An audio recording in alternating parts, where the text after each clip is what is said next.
Thank you for your presence. Thank you for who you are.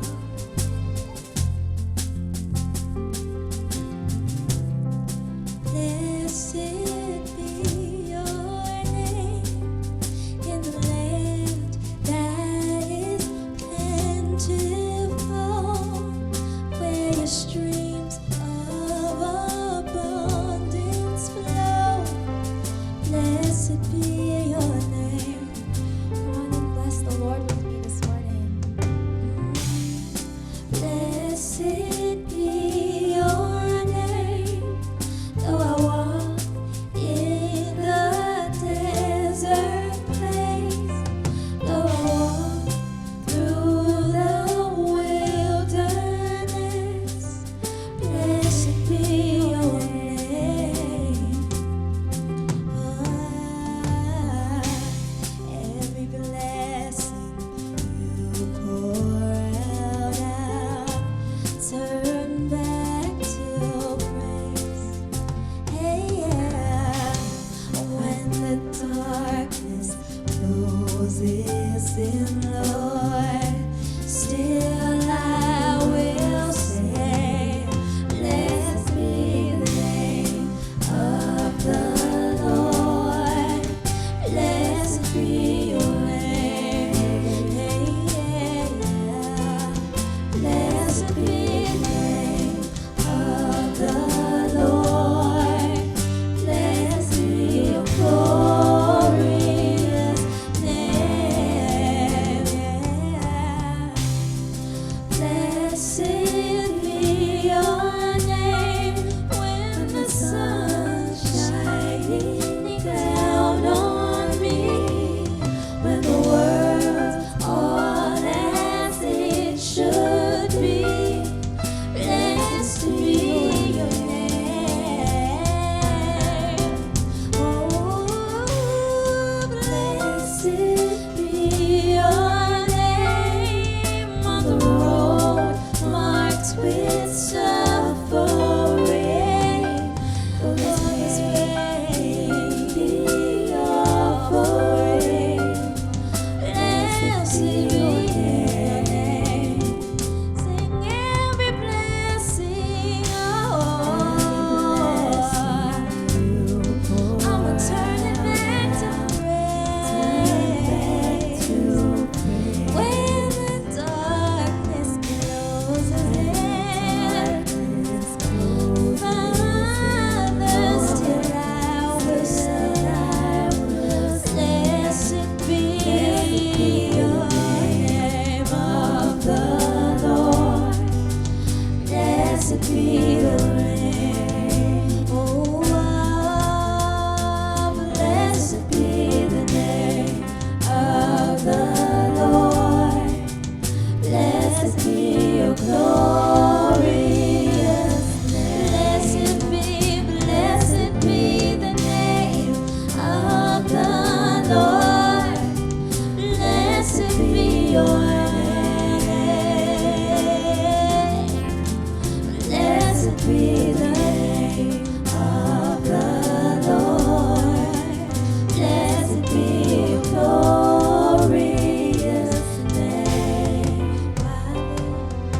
You give and take away. You give and take away. My heart will choose to say, oh, blessed be your name. Lord, you give and take away. Sometimes we don't understand, but you give and take away. My heart will choose to say, oh, blessed be the name of the Lord. Oh, blessed be the name. We lift you up now. Blessed be the name of the Lord. Blessed be your glory.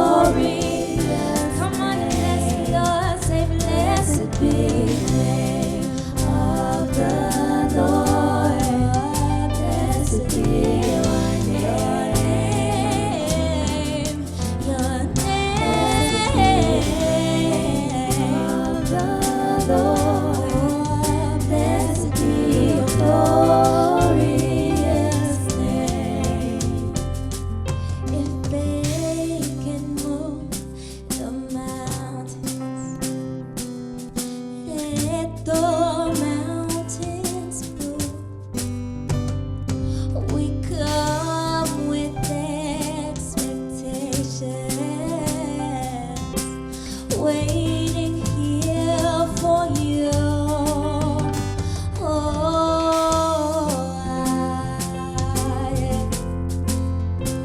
You're the Lord of all creation, and still you know my heart.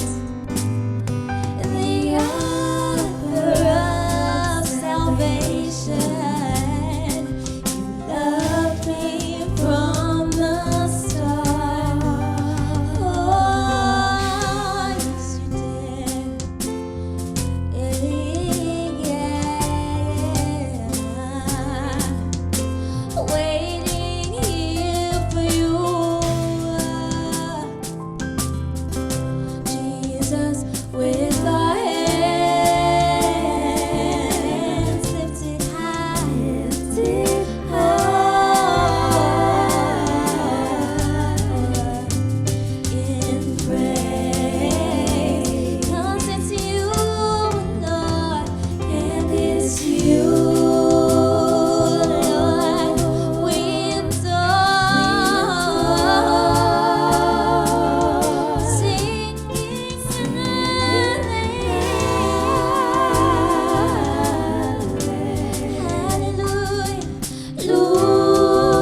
don't want to start it without you, God.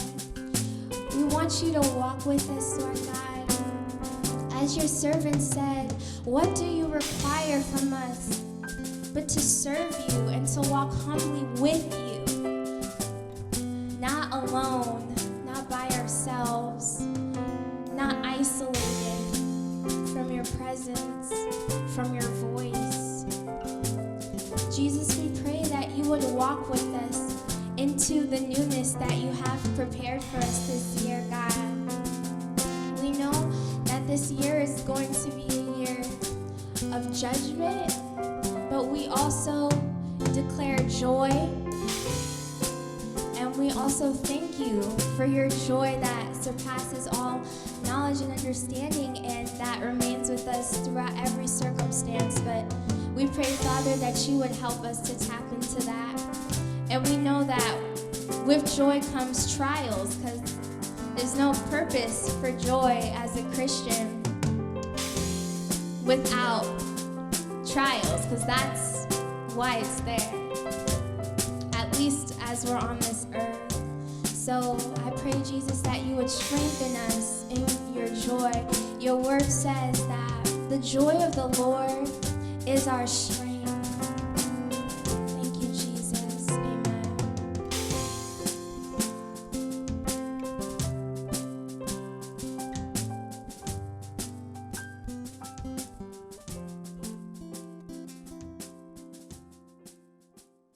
Welcome back to Rooted.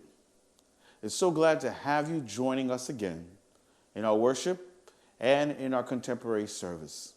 We've been working on relationship themes for the past few weeks, and we're going to continue on in this brand new year 2021 to go on in relationship. Hopefully you've been learning a lot. So as we say Happy New Year, Happy New Beginnings, we hope that your relationship also enjoys a Happy New Year, a blessed new foundation, and increased success. Turn to the Word of God right now in Genesis chapter 2, verse 15. Genesis chapter 2, verse 15. Says, Then the Lord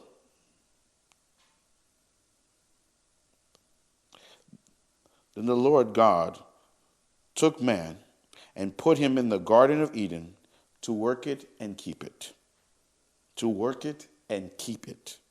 And the Lord commanded the man, saying, You may surely eat of every tree of the garden, but of the tree of the knowledge of good and evil you shall not eat, for in the day that you eat of it you shall surely die. Then the Lord God said, It is not good that man should be alone. I will make a helper fit for him. And now out of the ground the Lord had formed every beast of the field and every bird of the heavens and brought them to man to see what he would call them.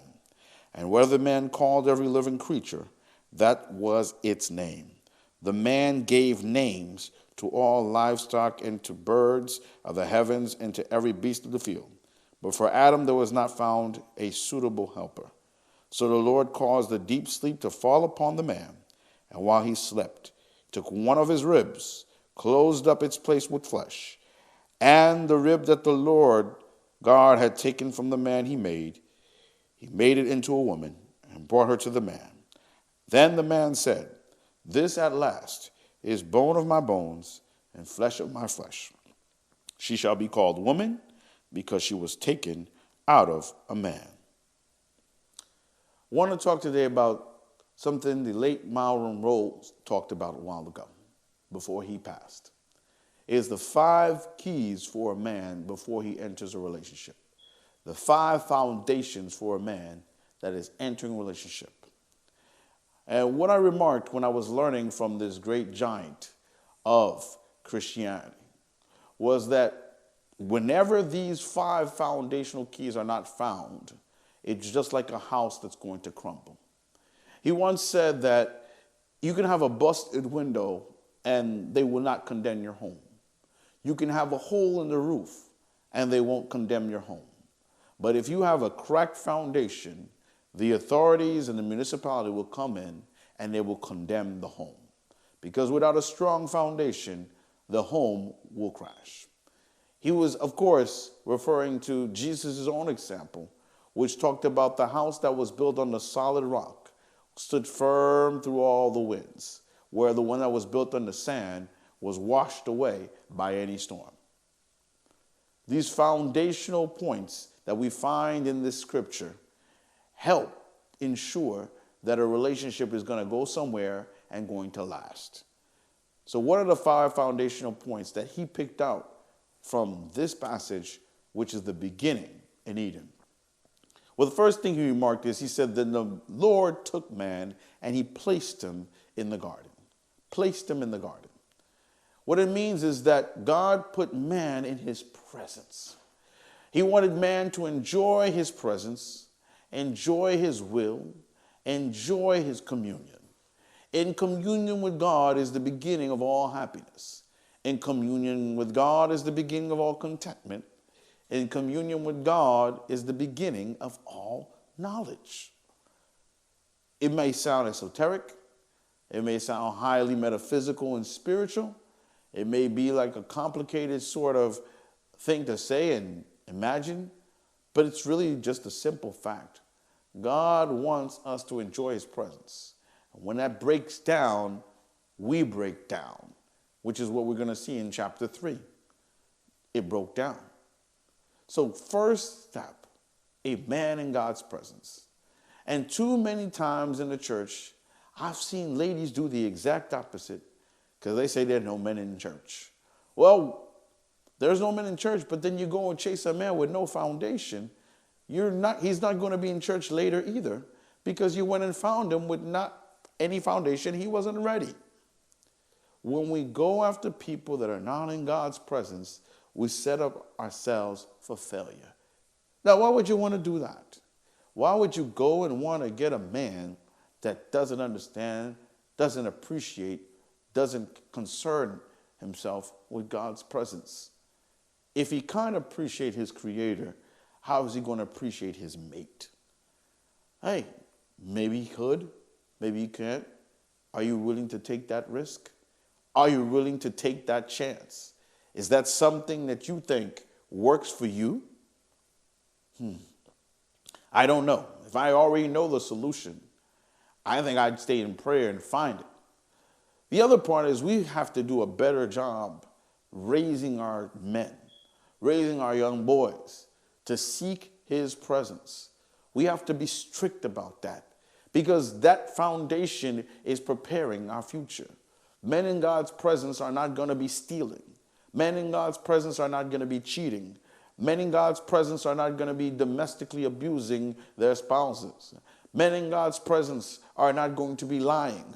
Men in God's presence are not going to be bitter and unforgiving because they commune with God who gives them his characteristics of love, of peace, of care, of humility. That's what they would have. So seeking God's presence, a man must be placed in God's presence. That's paradise. Number 2, the second thing that he showed that a man needs to have is a man needs a purpose. A man needs a purpose. He must have an objective. He must have an occupation. He must have a career. He must have a goal. Whenever a man is not focused, he is a lost man. He loses his self-definition. He loses his self-identity. Unlike women, many times, we as men find our identity, we find our goals, we find ourselves, we find our occupation in what we do. It is what fulfills us. Now, our first fulfillment should be in God's presence. But it is also practical because in fulfilling, we build. In fulfilling, we grow. In fulfilling, we expand. Most of the great innovations we've had have come from men and women as well who've had a purpose, who've had an objective, who have built something, who have found a passion and pursued it. Now, that passion shouldn't be a crime.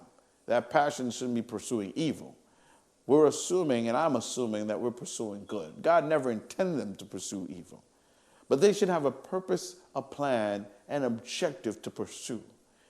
If you meet the man with no purpose, no focus, that is the man that is consistently in the crib because he is not grown up. That is the man that looks to you to take care of him because he's still not grown up to be a man yet. You need a man with a purpose. You need a man with a plan. You need a man that will end up from point A to point B somewhere. Otherwise, you need to ditch that man if your man has no plan. And if you are with a man without a plan right now, and you can't ditch him because you're already hitched, then you need to go to God and also go to him and help him organize himself to have a plan. It's never too late to form a plan and form an objective. And I would encourage you to do so. Tomorrow, too late. Today, start right now. Be in God's presence, have a plan. Number 3, a man needs to be a sustainer, a cultivator. It is not by accident that the woman was taken from the man. It was taken from his rib. He was separated because, in a sense, coming out of man made the man have a need to sustain you. That's what the real man that is not sick, not mentally ill, wants to do. He wants to sustain his spouse. He wants to sustain his family. He wants to cultivate the world. He doesn't want to destroy the world. He wants to cultivate gardens. He wants to cultivate vegetation. He wants to cultivate the world around him. He wants to build the world around him, and he wants to sustain it. He wants the garden to flourish, and he wants the woman that's in the middle of the garden to feel as if she's in paradise. A man needs to be a sustainer. He asked me, how do you sustain? There's plenty of ways to be a sustainer. First of all, when you sustain, you don't abuse. You don't abuse nature. You don't abuse your home. And you also don't abuse people. In other words, he appreciates his wife. He's grateful for his wife. He's not only appreciative and grateful, he takes care of her appearance. You know, the ladies like to go get their hair done and their nails done, and they like to go look beautiful. You got to help sustain that and encourage them to do so. Not only is he a sustainer, encourager of appearances, he also sets boundaries. It was not by accident that God has him naming everything. Naming is also symbolic of giving everything a role and a boundary. A dog is a dog, a cat is a cat, a child is a child, a wife is a wife. Each and every one of them is different and separate, and we don't commingle. Each one of them is in its own place. And that is what the man does when he cultivates. He appreciates the level of everything for where it's at, and he sets appropriate boundaries. Cultivating is setting boundaries and also sustaining ecosystems, sustaining relationships, sustaining care, sustaining love, sustaining feelings, sustaining emotions. It's the concept of recycling. That is what he had the ability to do. This is what he was born to do. To make each and every person, each and every thing, animal, even feel valued, but most especially his spouse. This is what the man that was prepared to do. He's prepared to sustain and make his spouse feel valued. So I asked the question, if you're with somebody that doesn't make you feel valued, if you're with somebody that doesn't make you feel sustained, what are you doing? How are you reacting? Number 4, a man needs to be a protector. 1 Peter chapter 3, verse 7 says, likewise, husbands, live with your wives in an understanding way, showing honor to the woman as the weaker vessel. I didn't say it. The Bible says it. Okay? Showing honor. Now, a lot of people are going to get turned off sometimes because they don't understand the context.